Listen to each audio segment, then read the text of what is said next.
soundstage here at Wellington High School of the Digital Media Classroom. Welcome to another episode of Dialogue with the Dukes. The show this morning is being brought to you, as always, by the Patricia Lindley Center for the Performing Arts, located in the McCormick Middle School, adjacent to Wellington High School, and also by the Wellington Music Store, located at 117 West Herrick, here in downtown Wellington, Ohio. I'm your host, Bill Berger, and this morning, I hope I get all these names pronounced correctly, but my helpers this morning are Michael Dietrich, Matt Kraske, and Rebecca Barnes. This morning, we are going to switch to one of the other fall sports, since we have 6 fall sports going on at the high school during the fall. This morning, we're going to be talking about the boys soccer team, and with that, we have junior Troy Smith and also junior Garrett Kropff. Gentlemen, welcome. We're going to talk a little bit about soccer first of all. We want to talk about soccer in general. We want to talk about some of the things involved with soccer, when they started playing, some of the things that they actually perform when they're playing soccer, and so on. So my first question to both of you, actually, and we'll start with Troy. Why did you start playing soccer, and when did you start playing soccer? I started my sophomore year, and actually, I guess you could say I started at like 5th grade with like outside recess or something like that. I've always loved soccer. I've always wanted to play. So once the opportunity arose in sophomore year, I just had to take it. Mm-hmm. Now you've played, I think you said that you played 2 out of the 3 years so far, is that correct? Yeah. Well, Garrett, when did you start playing, and why did you start playing, and why did you pick soccer? I think I was around like 9 or 10 years old, and I was playing baseball, and one of my good friends on the team played soccer, and he just got me to play. I just liked it, so I just kept on playing. Now, I know, Troy, you said that you've been involved in cross country. Certainly, from a cardiovascular standpoint, it's much the same, but as far as keeping your rhythm going and so on, it's different. Explain the difference between the two, because you're much better at it than I am. I'd say cross country is more like a constant, like keep your pace type. You don't really have anything else to worry about. It's all in your head. In soccer, you have almost everything going against you. You have to make sure that you get your plays right. You basically, a lot of the time, don't have time to just try and stay at one pace. You're constantly going from a sprint to a jog, back and forth, offense and defense. And it's a lot more aggressive. Yeah. Now, you talked about the fact you played baseball. Now, there's 2 completely different sports between baseball and soccer. Yeah. And in what respect? They're just completely different. Like, it's just night and day between baseball and soccer, because like, you go to hit, then like the only time you're running in baseball is if you're running the bases after you hit it. Yeah, you're hitting a ball versus kicking a ball. Yeah, exactly right. Well, in previous years, we've talked about the penalty, and it's the hard, for me, it's the hardest one to figure out. It's called offsides. And I know that Andrew Dooley a couple of years ago, and I think it was Stephen Del Campo last year, tried to explain offsides to me. So I think I understand what offsides is. But now, Troy, it's very hard to not get a penalty for being offsides. How do you stay onside?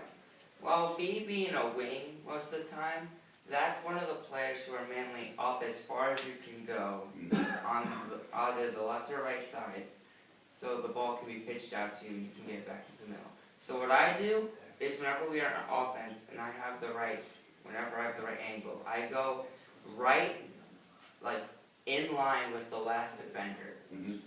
That's directly onto the offsides line. As long as I don't pass that line before the ball is passed to me, I'm considered onside. Now, if I were to cross that line and then the ball were to be passed to me, I would be offside. Offside, right. But if you get the ball even, and then you can go ahead of the defender. Or if the pass is made before you cross the line and then you run offsides to get the pass. Oh, okay. Many teams have a hard time understanding. Yeah, and I have a hard time understanding it, being on the side and trying to watch. I can usually get it right, but not always. Well, soccer and football, they both have a term known as tackling, but it's completely different. Obviously, in football, you're actually tackling somebody. Explain what tackling is in soccer, what constitutes it, and how do you do a successful tackle, Garrett? So, Like, you just gotta go shoulder to shoulder, like, with the person carrying the ball. And then, can't hit them hard enough to, like, knock them over. It's like, you just gotta hit them just right, honestly. And you can't trip them either. So you just gotta, like, go shoulder to shoulder, get your leg out in front of them, and just take the ball. Yeah, you're going for the ball more than trying to bang into somebody or actually bring somebody to the ground or something like that. Yeah, exactly. Well, both of these gentlemen are juniors, considered upperclassmen. So, Troy, how do you actually motivate the younger players on the team? Well, I would say that it's not really my job to motivate, but what I do whenever I do is I basically just do like a simple, hey, good job, or keep it up, you're doing good, great. Or just like small talk that helps them keep their hopes up. Mm-hmm. And Garrett, obviously you want to try to set a good example. What are some of the things that you can do to set a good example for not only the younger players, but everybody on the team? You just gotta play how you want other people to play, and just work as hard as you want them to work.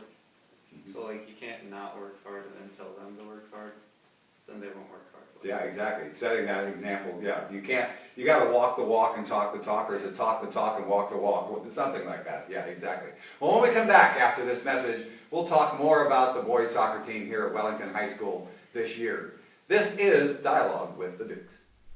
We are back. Don't forget, if you or your group has got some type of a program that you'd like to present to the village or the student body itself, consider booking the Patricia Lindley Center for the Performing Arts, once again located in the McCormick Middle School, right directly next door to the Wellington High School. Well, during the first part, we talked with Troy Smith and Garrett Kropff, specifically about soccer, some of the rules engaged with soccer, how actually things are performed and so on, and what motivates these gentlemen to play soccer. Now we want to talk about the soccer team here at Wellington High School itself. Last year, if my records are correct, last year we had a record of 9-9-1. In the pack we were 5-3-1. We were sectional champions and we made it to the district semifinals. But that was the good part. The bad part is that we graduated, and of course we're always rebuilding here in high school, but we graduated 5 seniors out of a team of 16 players, and that obviously severely cut into the team this year. So, Troy, knowing that we graduated 5 seniors, what challenges does that present to our team of only 12 players this year? Well, the main part about it is subs. In any game, the amount of effort you can put into the game is a lot of the time determined by how many subs you have.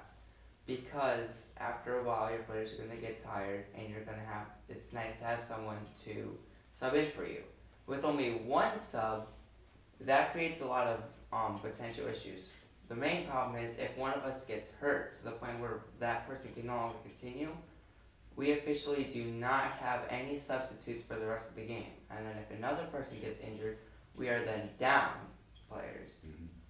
And so when we're going against teams with like 30 people or stuff, they can just keep switching every 10 minutes, while we have to like basically pace ourselves during the game, which is something you really shouldn't have to do, in order to actually like keep going to the point to where we don't die of exhaustion. Yeah.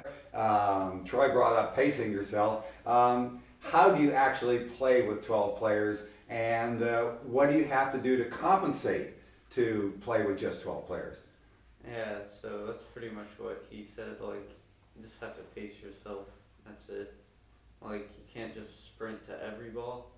So you just gotta sprint to the balls that like you have to sprint. Now does Coach Bartolovich, does he actually have plays set up just for that specific thing, or is it just all out play and then, as you say, trying to pace yourself? Yeah, just pacing ourselves, and he always says to like play to key players to try to move it up the field. Well, exactly, and talking about that, playing in the fact of playing the games, we know that Wellington High School is in a new league this year, the Lorain County 8, and it's different from the 12 teams that were in the pack. So Troy, it's a new league. from a league standpoint, is there any difference between playing in Lorain County League versus the PAC? I would say there is, because a lot of the teams we went against last year, mainly Independence I can think of, were like, well, Independence was mainly the only one that was way out of our league, and in the end, once we got to the end point in our season, we were smoked by them. There was really nothing we could do. So now they're out of our league because of the area difference. So that creates a potential, that creates an opening to where we can actually go to finals. And so a lot of the times, a lot of the teams we do go against in conference, we go against them twice. So that way, if we lose them the first time, we can get back at them the second time. Yeah, exactly. And the fact you brought up a very good point. The fact that there's only 8 teams, whereas in the PAC we had the Stars and the Stripes division. And yeah, we would play the people in our Stars, but we didn't play all the teams in the Stripes. So that's a very good point. The fact that we play every team twice, both home and away. So yeah, very good point. So we do get to see them twice a year. Well, knowing that, Garrett, do you think that there's any schools that provide more competition or less competition to us in the league? And the fact that, like Troy brought up, the fact that how big their teams are in most cases versus how small our team is. Yeah, I think that's a thing like that decides if they're more competition to us. It's like if a team has more subs than us, like way more subs, that seems like the only problem for our team. It's all the teams this year are pretty equal to us. So, yeah. And the fact that you do get to play each team twice so far this year, it's not a situation where we've gotten blown out in any of the games. Many of the games have been extremely close. So yeah, it's a situation where, again, pacing yourself is certainly very important, but we are at a bit of it's not even a bit of a disadvantage. It's a huge disadvantage only having 12 players. Well, Coach Bartolovich has been doing, I think, a wonderful job this year in trying to coach a team with only 12 players. So Troy, how has he motivated you specifically? Coach Buff, as we like to call him, don't know why, but we do. He has influenced me in a lot of ways. So he tries to teach us not only through the ways of soccer, but he tries to build on it to increase our chances of surviving in the real world. Like, he tries to build us into men who are fit for society. So he's taught us urgency. Anytime we're walking to a drill or walking through a drill, he'll make us get down, do push-ups while he's telling us life stories. Or whenever one person's injured or we're not all feeling well, he'll motivate us through a very impactful speech. He's a very motivational guy once you get to know him. Well, same question to you, Garrett. How does he motivate you specifically? He's not he's not a completely serious coach all the time. Like, he jokes around sometimes. So it's not like I kind of look forward to going to practice, because it's not going to be just straight seriousness the whole time. So yeah. Yeah, I don't know. I think Troy brought up a good point. I think that he teaches kind of some life things, life stories, things like that, to prepare you for later life. And I think the fact that we have such a small team, that's got to teach volumes as to how you not only act as players but as young adults. Exactly. Well, finally, one of the seniors on the squad this year is Noah Deermeyer, and he's our goalie this year. And I believe he has not played soccer since his sophomore year, and yet, sitting back there in goal, he's done a great job trying to help direct the team and things like that. How does he actually provide, not obviously keeping the ball out of the goal, but what else does he do back there in the goalie position, Troy? Well, there are many different ways to look at this. During penalty kicks, we normally set up a wall of 2 or more defenders, just in case the ball gets kicked directly to the goal. Noah directs that line, left or right, front or back. No, also, anytime the ball is coming to our goal and our defense is out of whack or anything, Noah will relay information to Bryce on how to set up our defense, which then Bryce, being the stopper, who basically controls the defense, will transmit to his players Mm-hmm. to keep them in line. Mhm. Noah also, a lot of the time, well, we all know that he sets up the goal kicks and everything after the ball goes out. Mm-hmm. So he is one of our main playmakers in that regard, considering that he does determine who the ball starts out with, where our defense is, and how we avoid certain dire situations. Mm-hmm. Exactly. Well, to end this particular episode, everyone, or should I say everyone, many people in Wellington High School remember Garrett's brother, Everett. He is graduated, was it last year or 2 years? 2 years ago, correct? Yeah, 2 years ago. And he's in the Navy. So for people that are interested, give us an update on your brother and what he's doing and where he is right now. I know he's a cryptologic technician. Okay. I'm not sure exactly where he is right now. I know he's out at sea, Mm-hmm. but you'd honestly have to ask my mom. She talks to him. Uh-huh. Well, he has both shore duty and sea duty, correct? Yeah, exactly. So he's on sea duty now, is that correct? Exactly. Well, once again, we would like to thank Troy Smith very much, as well as Garrett Kropff very much for coming in and talking about the soccer team this year. Certainly not one of those 6 fall sports that are played here at Wellington High School, and it's one of those sports that isn't necessarily known like football is, or golf or cross country, but certainly all of the games are very well attended here at Wellington High School, and I think the boys as well as the girls have done a very good job this year. So once again, we'd like to thank our juniors for coming in and explain a little bit about soccer, its terms, and also how the team has fared so well this year, considering the fact that they only have 12 players. We'll be back again next week with another episode of Dialogue with the Dukes. Cut.